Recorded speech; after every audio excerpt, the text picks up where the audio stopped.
This is the High Grade Podcast. Let me just meditate really quick. No, I'm just like... Energy between your fingers. I'm in the garden right now. Your vortex. We're going to welcome Miss Chelsea Lovell with us today on the High Grade Podcast. Thank you so much for being here. Hi, thanks. Welcome. I mean, no, I'm all messed up. It's fine. Thanks for having me. Oh, no, I really appreciate you coming out today. And I've been wanting to really sit down with you and get to know you more ever since I met you on the top of the mountain in Willits. Yes. 2 years ago. 2 years ago. I actually met you. I was looking at work, looking at weed. Mm-hmm. I saw about 10 samples there, and I chose my top two, my top favorite. And then your dad was like, those are my daughters. And I was like, oh. I was like, you have a daughter? He's like, yeah, she has a cultivation, and those are hers. You chose her work. And I was like, oh, really? I was like, that's interesting. I would love to meet your daughter. That makes me so proud. I'm like, yeah, I was so funny. I had some work on the table next to his this year, and the person kept reaching for mine. And my dad was like, whose are those? You know, like, whose are those? Because he said, I'm going to take a couple of these. And then he looked at them, and it got my name on it. You know, right? Yeah. So he was like, it's always her. It's always her. I mean, your work really stand out, even among, just the community over in, Mendocino County. Yes. And it really says something about the level of cultivation that you're at, which is really awesome. Tell us a little bit about what you do. So I'm the main cultivator at Alchemy Gardens. I do everything. I manage everything, and then just make sure everything happens there. I really work alone a lot of the time. I have actually 2 sites. One's in Covelo, one's in Willits. I don't manage the one in Covelo. I just manage the one in Willits. And yeah, I'm like, it's like everything, down the chain of command. It's like picking leaves, harvesting, planting, feeding, and just being amongst them, Yeah, just like caring for the plants year round. Yes. Because it's mixed light, correct? Yeah. You have some mixed light and some outdoor at Alchemy Gardens, right? Mixed light is it's like we light deprive, it's like light deprivation. So it's light dep. Yes, it's light dep, but it's also, we have light assist. So that's why it's mixed lighting. And then we also have sun grown. So then it's like we do it all, on and then farm. how large is your cultivation? It's a 10,000 square foot, and I'm like on a 3-acre plateau, basically, on this mountaintop. And there's actually a couple grows right around me, and I know that they're legal, as well. Mm-hmm. They're permitted. And so it's like I have 10 greenhouses technically. I have 4 100 foot by 30s, 100 by 30s, and then I have a couple 10 by 30s, I believe. I have 6 of those. And okay. So this is pretty big. Yeah. And then you have some outdoor as well. Yeah, and then I have 34 outdoor plants that I take care of as well. And I'm like, that's where I get once it's all on lock, it's all in tune, and there's everything's running. That's when I get a little crazy in the year. I right. start to lose my mind, and it's I can't keep a conversation. Even mixed, you're running almost year round. Yeah. Right? Yeah, we do. I'm going to get 3 runs this year. Oh, 3 runs. Farm. You got 3 runs this year? That means you're on it. Yeah. Well, this year I honestly was the least on it as I've ever been on it. But I'm so I'm getting 1 greenhouse 3rd run. The others will not be harvested in time to plant and get that last run. But the 3rd run is hard. It is. You have to be it's a timing issue. It is. Because Mendocino, it's we get a really good middle run. Our first run, we get a really good first run. And then it's the middle run turns into we've been there's a certain time if you plant when we harvest, there's a lull where we have to let the greenhouses sit for a second before we plant again. And we have to do it within a time that isn't going to mess with our 3rd run. Yeah. But not mess us up. And I wanted to say fuck, No, you can't. You can say whatever you want. Fuck us in the middle run to where it's we plant in the heat, and then it's like the plants don't produce as good as they should. So it's like really, I mean, and you're working with the environment Yeah, the I was gonna entire say, time. yes. And that's what's so special about cultivation, though. I mean, people don't know that about any ag, to be honest. The people that are caring for the actual plants that we are eating or consuming or smoking or I mean, they're so in tuned with the environment. yes, And people, we have to be, Well, we're not recognized for that as much as we should be. That's because true. I mean, it's a really cool vibe, first off, and it keeps us really grounded. So we're very grounded people. Yes. But also, it's just really to understand that the people that are producing these things are so in tune with everything to produce those things for the masses. I just don't think that like it's connected with everybody yet sometimes. Yes, I agree.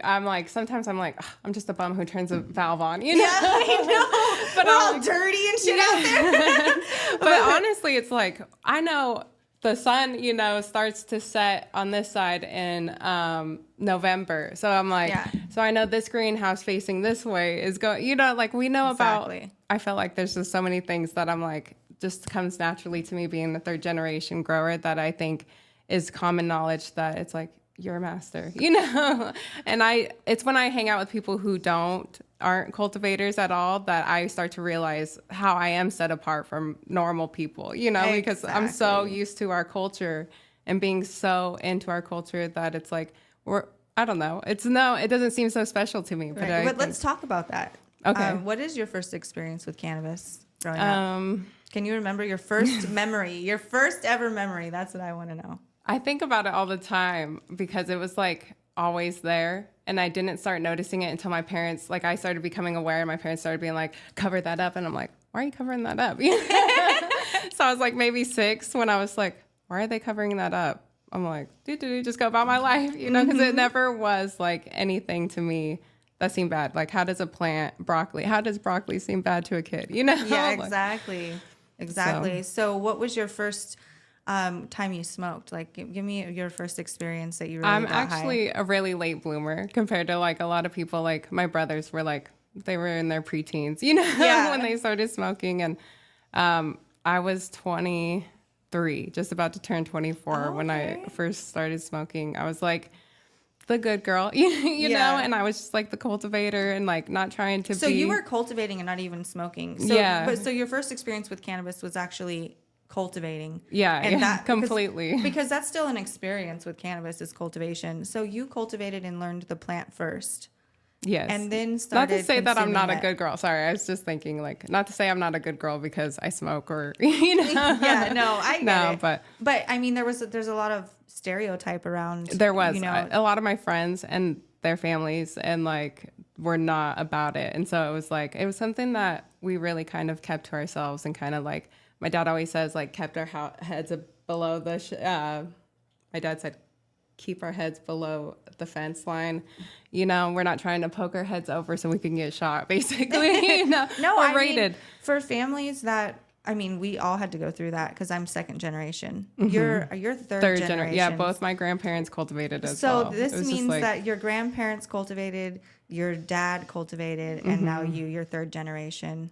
That's my daughters. They're going to be third generation. Yes. That's so dope. I'm like, we know nothing I know different. that like brings so much joy to my heart because I'm like, I'm glad that I'm not the only one. I don't know. I feel so connected to it. Yeah, like, in a way. and it's been a hard life there was a lot of things that, we had to learn about, not to talk about, even though we knew it wasn't a bad thing. It wasn't a bad thing. We knew that people just didn't feel the same way we did about the plant. Mm-hmm. And so it was interesting, us going to school and then seeing the like, don't do drugs. And it was like cocaine, heroin and weed. And I was just like, whoa, like these people really think this plant is a very bad thing. And so that was even tougher for me growing up.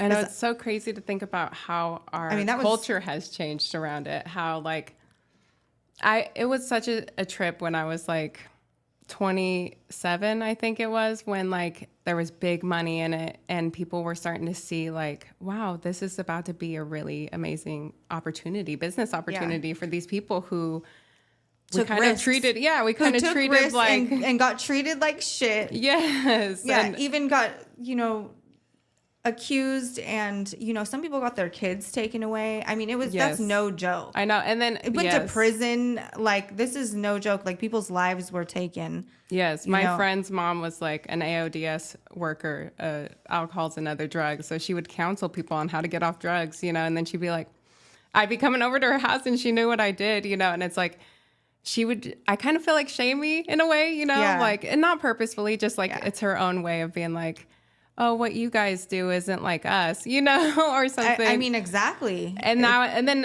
that's the person that would come to me and be like, wow, what an amazing business opportunity you guys built for yourselves, So it's come like, full circle. Yes, that was a trip for me, definitely, to like see the stigma change in our culture. Yeah, me too. I mean, we really just watched it transform over the last 10 years. Yes. Into something completely different. And ever since like the bubble pop, like there's been a bubble pop, and I'm like, ever since then, people have treated me differently even now. Like, so it's like been like kind of a roller coaster, So. No, I totally agree. I live in Napa, so they're like, oh, you have a weed crop? And they have vineyards. Yes. And I was like, oh, and you have a vineyard? I'm like, that's cool. So we're just like, we have agricultural crops. Yes, we do. And then, so you grew up, when did you first start like knowing that you wanted to be in cultivation? Right around Prohibition, I guess. It was kind of like, we'd been doing this kind of under the table for so long, and we have just gone through it all. Like, we've literally gone through everything you can go through being 3 generations in, and we were like, all right, we'll put our money into something and get out, and I remember coming to my dad, and I was like going to college, and I was getting my AA in communications to transfer to a film school, and I was like gonna go into film, and be a director. And my dad was like talking about like what he was thinking of like his new venture, and I was like, why don't we be a part of Prohibition, And he was like, okay, let's do it. And so that's kind of like how I really got developed into it, like I became a part of it. Then it was kind of like a family decision of and like, you guys decided, let's hang up our hats or let's go all in, And so we went all in, and we're still here. And it's really cool because your dad and mom have a cultivation. Your brother has his cultivations, and then you have your cultivations. Yeah, my older brother actually manages my younger brother's cultivations as well. Oh, so okay. It's like what my younger brother kind of ventured off on his own thing, doing like water truck runs, but it's all like literally integrated into what we do agriculturally. And so that's amazing. Yeah, so we're all really involved with each other. And I'm like, it's so interesting that. I mean, I think it's a family business for sure. I mean, I know because me and my brother, we cultivated together for the last 5 years. We did our first acre together in 2020. Mm-hmm. It was crazy. Like we went from the mountaintop, like doing 200, 300 plants mountaintop in the back of, crazy places to like having an acre, and we were just like, but it was crazy. It was like a lot. It was way more than I thought, like way more work. It was just it was crazy because I should have started with half an acre, to be honest. I'm like, an acre is so much. It was too much, honestly, and we didn't even do it again. We took a year off afterward because I was just like, whoa, that was insane to do 800 outdoor plants. It is like, I can't imagine like how it felt amongst those plants as well. It was so ridiculous. But it was such a good experience for me and him to like actually be out there and not. Well, I was actually still worried for the first 2 years. Like I had anxiety on my cultivation, even though we had a license. Mm-hmm. I still was just like nervous and like wondering if they were gonna come. We felt the same way always. I mean, no matter what precautions we took, no matter how like involved we were, I think there's always gonna be this thing of like, there's some PTSD there. Are they coming? Yeah. There's some major PTSD. The helicopters. Yeah. Oh my God. Helicopters fly over. I'm like, we're like, hide. And I'm like, I don't have to. No, You're we don't fine. have to. We don't have to do anything. Yeah, we're fine. I'm supposed to be here. But that's, it's a real thing. You know what I mean? For all of us right now, we're only 3-4 years in.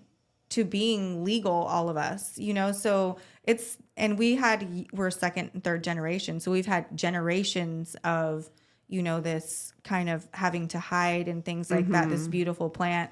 And now it's for the first time, this is a historical moment right now, actually, with just me and you, because, I'm pretty big cultivator in Lake. You're a really big cultivator in Mendocino. Both of our families are involved. And then we kind of connected and I know. we're both females. I think it's awesome. And I think it's super dope because, and I actually wanted to ask you a couple questions. Like how do you, what is your biggest challenge in the cannabis industry? This is a good one because I wonder, I think it's just being a female, like That I is think a challenge, huh? Well, I think it's just like because I never know like how somebody's going to perceive me, and then like once they perceive you a certain way, it's like you have to deal with that perception the entire time, and it's like you have to set your boundaries and stuff like that. And I think that's been like my biggest struggle. But to say that is like kind of lame, because it's like I deal with them crazy problems, but I'm like I much rather deal with those problems than with like I guess social people. That's my hardest problem. And like what has female, been one of the challenges? Have you ever had anybody be like, oh, I had this buyer like come in one time and he saw me, and I had never met him before, and I hate selling, like sales are not my thing. And he was like, oh, do I get a massage with this? And I'm just like, excuse me? You just walked into my house and that's what you say and to you're me? trying to buy my weed and you want a massage too, homie? Oh my gosh, like, yes. You gotta go. Yeah, I was just like, I could not believe it. I could not believe it. Price increase. And I just like, I feel like that's like, I just expect that almost now with every interaction. I mean, there's some men who just don't even want to work with me because I'm a female. Exactly. You know what I mean? Exactly. Like, they just don't even want to work with me. And I'm just like, okay, well, you're not going to make money. You're not going to make the money that you could make with me then. Fine. And then some men have actually come back around and because they have to keep seeing me everywhere. Yeah, and, you're people out are here talking doing it. about it and everything. And they're like, oh, okay. And it's like, yeah, but it's definitely, you definitely have to earn the respect as a woman. You don't just go into a room and you're not given that. I agree completely. So once you earn it, and I mean, we're willing to earn, but that's like where we have to start. Because it's a definitely male-dominated industry, and because it was dangerous before, there wasn't a lot of women in the industry. Cultivating, sales, distribution, anything, logistics. There was no women involved, barely any. There was like maybe 5%. Yeah, I remember we were getting together a delivery dispensary at one point, and they were like, "You can't have female drivers." I was like, the people who were helping us set it up and stuff, they were like. It was in Oakland, and they were like, dangerous. They really don't feel comfortable having women drivers. Like, so it's like they would have cops come around and like teach us like, what's the best way to keep your truck safe, or your delivery van safe, and it was like, don't be a female. Like that was one of the things. I mean, like, totally, because.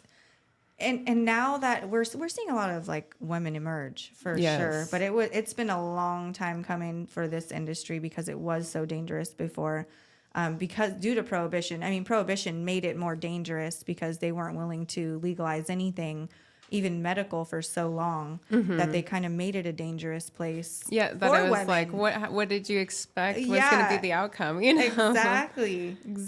I agree completely. It definitely like. Prohibition definitely hit the ground running, and we had to keep up with it. Definitely. And legalization was interesting because it was so up and down. And I mean, even I'm sure that your family felt it the first time you went to go pay your taxes, to have your grow. It's like, are they really going to give this to us? Are we going to we're going to give them this money right now, but are they really going to allow this? I remember being in like the sheriff's program when they had it before agriculture took it over, and we would buy zip ties for our plants, and they were like, just put these around the stalk of your plant. And we were like, they're coming. Like we would buy them and give them our address and everything. And we'd be like, I can't believe are they going to follow us home? Are they going to follow us home? I know, me too. We were like on the application, like, okay, this is our address. You know what I mean? And like when you just say this is us and this is where we're cultivating, it's like you give everything up. And it was very It was an interesting psychology. Yes. Oh my gosh. Yes. The people don't understand that for the I generational know. growers. They like, do not. It has completely changed. And I mean, I like to think that we're all built off outlaws, No, it's the truth. And the county's like, well, why don't you just come on down here? And it's like, well, we're a little nervous to come down there with $25,000 to pay our taxes right now. Do you have a money counter available? Yes. Oh my gosh, there's so many moments in our lives. Like my family, we have some stories where it's like the government's like So organized funny. crime. You just I bring in know. a like bag It's of cash and crazy. like they're like, we'll take it. Yeah, it's fine. I'm like, are you sure? And they're like, yes. I was like, okay. No questions asked later, right? Like, Even dollar bills they're taking. Yes, Doesn't matter what yes. denomination at this point. Yes. It's crazy. What kind of advice would you give other women that want to be in the industry? I think it's like way more acceptable than it's ever been. And like I said, even going to your event, seeing how many female cultivators there are, I was like, dude, we got this. Like, finally, the female energy is getting in this plant energy and we're going to like take it somewhere, but That's beautiful. what would I say for them? I'd say like, it's all about the connection. It's all about energy and it's all about the vibe. Like if it feels right, get it, Exactly. If it feels right, get it. That's great advice for women that want to be in cannabis, because there's a lot of young women. And I would say that today is a day where they're going to see two females that look like them and that they can feel vibrationally and in frequency. And so definitely, ladies, you heard her. She said it best. If you feel it's right, go get it. Go get it. You got it. I think that's amazing. I lost my train of thought. I was going to say something on that, but I totally forgot it. No, is there other things that you would tell young women? I remember my first time like seeing a female cultivator. Like my mom was following her on Instagram and she showed me her and she was talking about like how she feels empowered and sexy. And it's like in her active wear in her farm. And I was like, I thought only men were allowed, to share stuff like that. Like, I don't know. So that was an actual thought that you had. It was, yes. Like it literally broke through that barrier that I placed on myself based on a connotation I had with our culture and our industry. And I was like, I can share, I can share my body, my femininity, my work, like that. And we stepped into my womanhood. And like, that was where I was like, that's such a like profound idea to be stepped into my womanhood, doing something that I've watched all these men work really hard and prove themselves in. Yeah. And it's like, I get to prove my femininity in this as well. And I was that's like, beautiful. Yeah, I remember that. So I just am like, to all those women, get out there and get it. Like, it really is like I said, if the energy's on, the energy's on. Like, yeah, the energy's there. And I mean, to be honest, I really found myself in the garden. So did I. Completely. I completely found who I was as a woman growing cannabis. Yes. It was crazy. And I really felt like such a feminine, strong energy when I was out there. It was beautiful. And even like my whole like sexual energy, like creative energy, it was just, I really did find that in the garden. It's so connecting to your kundalini, It's I'm so not kidding. amazing. Like, I agree completely. Like, there's so many things I can say, like about it, but I feel like I feel like a queen when I'm cultivating out there. I just feel like so good, and it helped me to like see myself for who I truly am. Completely. Yes, it does. I think, I remember going through this breakup, and that's like kind of when I first started smoking cannabis. I was going through this breakup, and I was like, all right, I don't like who I am. Like, he broke up with me because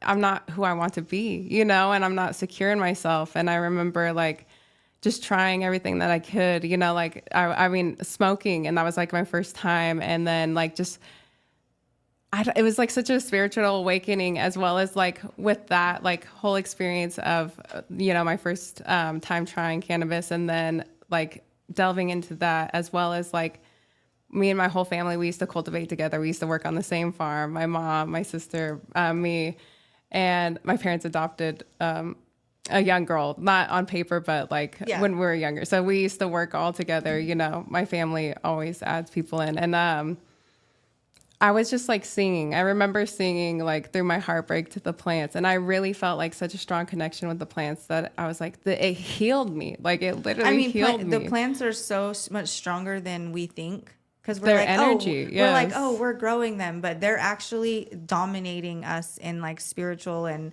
metaphysical ways. It's so amazing, the energy out in the fields. Yes, I agree. Like I have to walk through my farm every morning and night, you know. That's like my ritual to do. So just so I can see the change and I can understand, you know, it's like I say I'm in practice constantly. I'm in, you know, gaining experience in the field. And so when I just see the subtle changes from morning to night, I literally feel like in the next day when I see them change, I feel changed. So That's then it's so like, beautiful. I know, I'm like, watching them grow, it literally grows like who I want to be inside. So I'm like, cultivation is like cultivation of the soul. Like, yeah, no, and I've had so many experiences now because I've worked with the plant in so many different ways now, from nursery to cultivation to sales to manufacturing. Yeah. And we have a huge terpene thing going on now. So now I'm learning like aromatics, like to the fullest,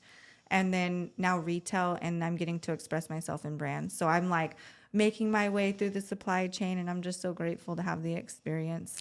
I think that's so cool that you get to gain that experience too. Like that should show you're a master and you deserve to be here, and anybody would be lucky to work with you. Thank you so much. And I was thinking, like, what is it? I mean, we don't have like degrees for master cultivators.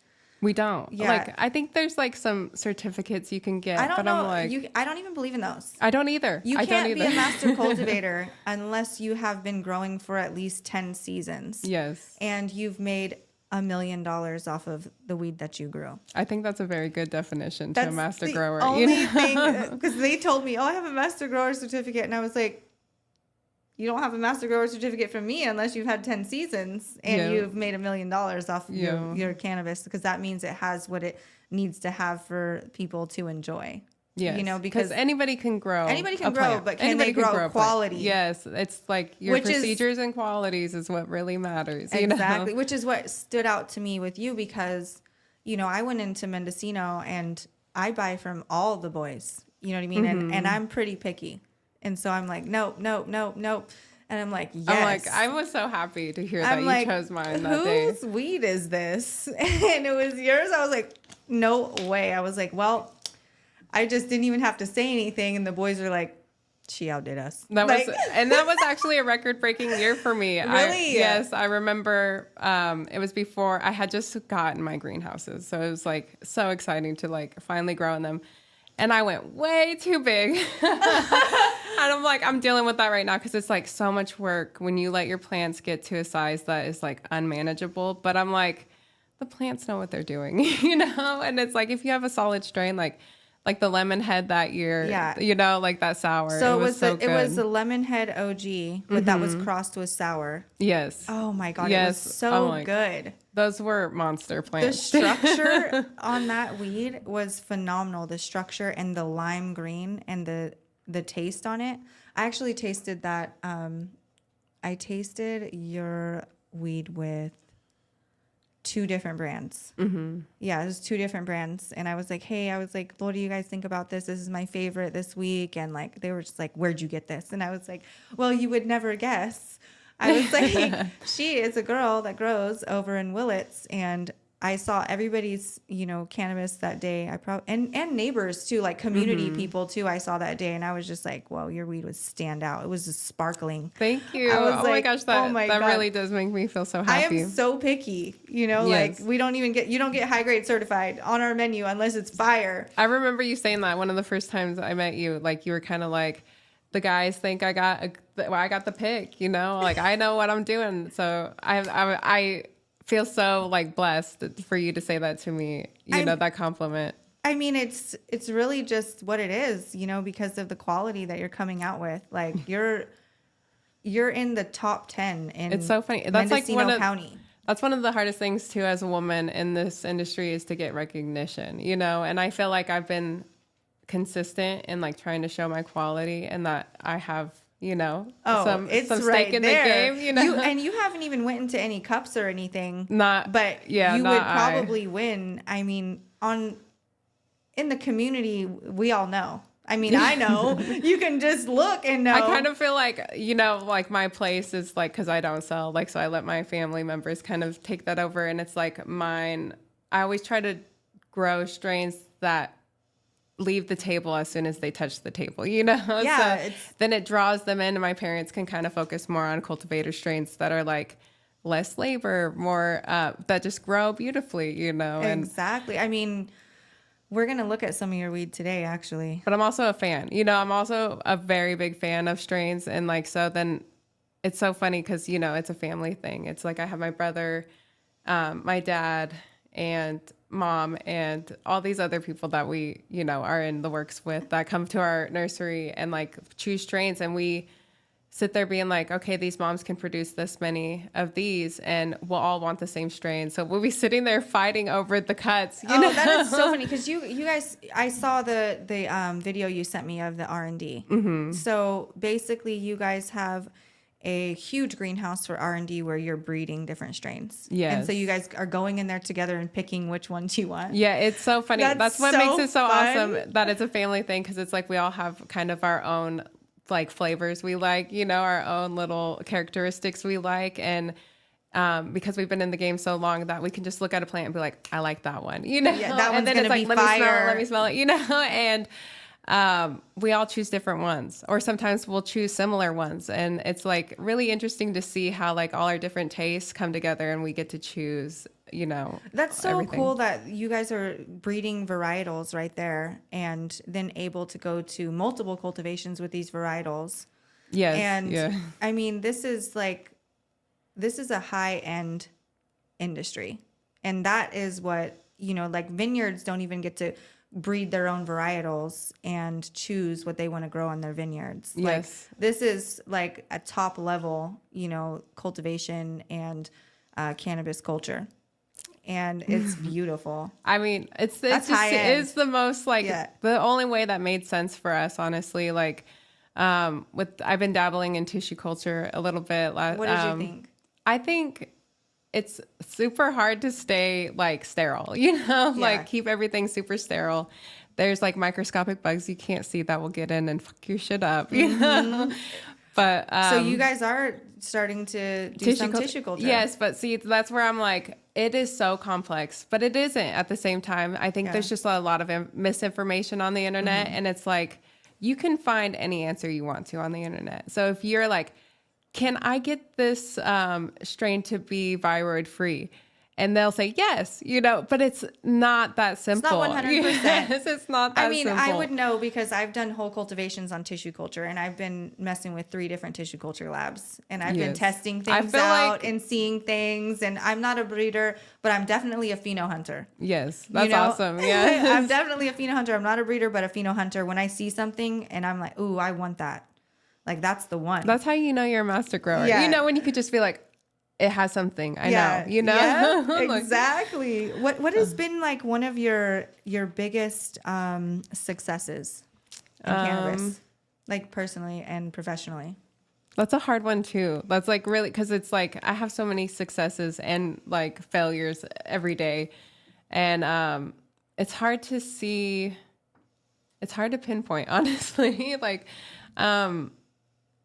honestly, last year, I remember telling my younger brother, like, I kind of feel like a rock star, because I came from the theater, culture in college where it's like directing is very like, we build a spine, and off that spine we work our beats, and stuff like that. And so it's like, I see the garden a lot like that, and I felt like I literally wrote down no dates last year. That's why I told my brother I felt like a rock star, because I wrote down no dates last year, and I felt like I just orchestrated everything perfectly. Yes, that I just like was able to like harvest and plant and get everything done without any organization. It was like in harmony with you, though, and you knew the plants so well. You knew exactly. I think that's my biggest success that I can actually think of right now is like just being able to feel it, you know? Yeah, Like, being able to feel in harmony with what you're doing with yes, the and earth. succeed that way, you know? That was my biggest success, is just like realizing it's in me, you know? Yeah, that's beautiful. That is so beautiful. So, are there any practices that you incorporate into your growing methods that are super important that you can share? Yes, I think this one I was thinking of is living soil. You know, like I think that before I even knew anything about living soil, the quality of our produce, you know, it's produce. Yeah. That's what it is. You know, it was exactly not up to par, and it's like the living soil completely changes, I think, cultivation, you know, and like it gives the plant everything that it needs. Like you can sit there and feed it whatever you want to all day long, but without these beneficial microbials, it's like nothing will take up into all that plant. Yeah, you need living soil. And so it's like that kind of has been like a new technique that it's not new at all, but I'm like, it's something that I've incorporated in the past few years that I'm like, it needs to be a practice that everyone does, you know. Feeding the soil. Yes. And microbes, you know, yeah. And microbials. And then how are you feeding the soil? Like, what are you doing to like? I don't that's so funny because I've been dabbling. Like I have like I call it my extracurricular. You know? I do a couple plants at home, you know, and I experiment, you know, so I do completely organic. Alchemy is all natural, not organic. We use advanced nutrients, which I think it has another process in it that takes it from being organic, that makes it, but it's still all natural food. Yeah. So that's what I do. I basically mix my nutrients in my water medium, and then I feed through irrigation or by hand, actually. The outdoors? The outdoor, yes. I have to do by hand. Yeah. That's why I got so burnt this year. Oh my gosh. Really? I went to Oregon for like 3 days. Or no, it was like 5 days. I was only supposed to go for 3 days, but I ended up being 5 days. And I came back and worked went straight to the outdoor and just burned because it was like 115 up there. Yeah, it was freezing in Oregon, you know. So it was like I came back to this extreme weather thinking I could just jump back into it, and my body was like, nope. No. But I love that alchemy, you know, handcrafted. I really believe that. You know, I think about that every time in my quality, every time I hand feed, you know. Oh, for me, I'm like a metaphysical type of person. Mm-hmm. So when I smoke people's weed that they really put a lot of love into and energy, I could feel it. Yes. I'm like, whose weed is love this? Love is the recipe. Yeah, I'm like, this weed is so good. And there's a reason why. You know, there's a lot of love and attention. There's a lot of like stuff coming out about water and how like water holds memory. It holds memory. Yes, and so like it's so funny. I will sit there and sing. Pray on the water. Yes, I'm singing to the water, and I'll be like, this is going to be the best run ever for me. I'm like, bless my plants, I love you. That's so dope. Yeah. So what are you planning on doing? How do you want to evolve in the future? Like, how are you going to evolve over the next 5 years?